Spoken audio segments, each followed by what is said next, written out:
Hello, everyone. Today I want to talk about the Whistler cameras that I made and built for my stealth camper.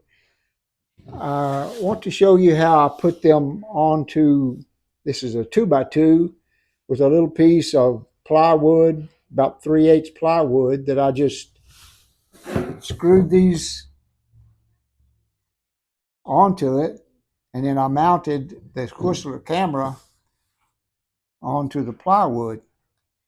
These Whistler cameras are made for it to be a wireless backup camera for a car, but I converted them so that I could put them on these mounts. And these are magnets.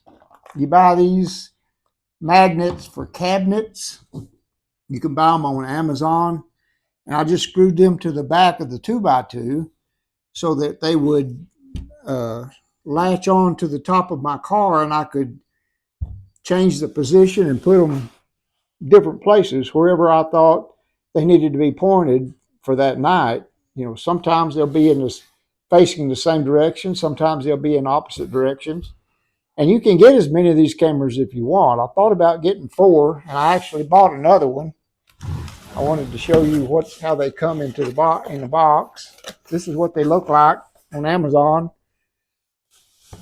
They're about $60 a piece for these cameras.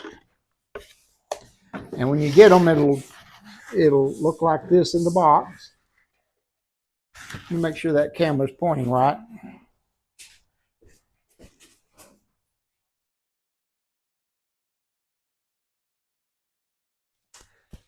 Yeah, we're doing good.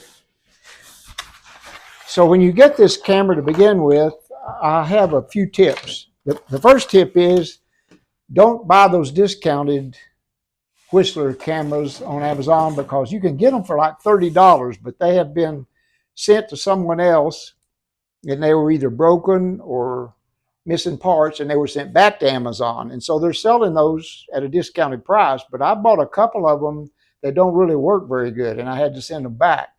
So I really encourage you just to buy a new one, and you're better off not wasting your time. When you first get it, you have to hook this up. You take this little end piece off, and you plug this into a 500 milliamp or greater charging, like for your phone, and you just charge this. And you have to do that for 5 to 6 hours so that the battery inside here has a charge, and then you can pair it with this monitor that comes.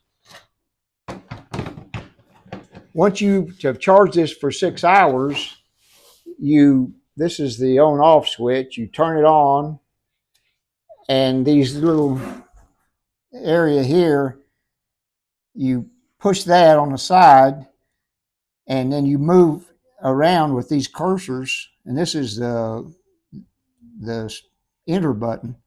So you can move it around here, and this is your way that you change it.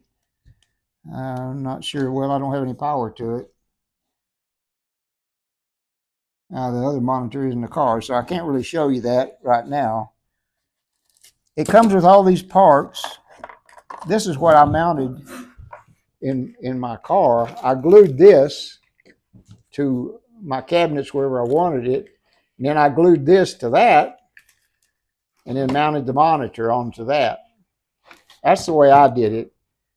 And the reason I made these little stands so high, you don't have to make them that high, but I did it so that it would set behind the rail on the top of my car, and the camera just kind of peeks right over that rail. I didn't want somebody coming by in the middle of the night and just grabbing one of my cameras and running off with it. So I made it to where they're kind of hidden behind the rail. These cameras are working real good for me. Like I say, I've got 3 now. I've only got 2 mounted. But if you want to try these, there may be something better on the market. I'm not sure about that. You can check for yourself. But this is the best that I've found so far. And you see there, you don't have to drill any holes. There's no wiring to it. These work through, they call it Wi-Fi. I call it Bluetooth. they just they connect without any wires at all. So there's no drilling, and I didn't want to put any holes in my Toyota. So, and you can move them around anywhere. You can bring them in while you're traveling and just keep them inside your car, and at night you put them out whenever you want them. It seems to be working pretty good for me so far, and I think it'll work good for you. Let me know what you think about it. We'll see you next time.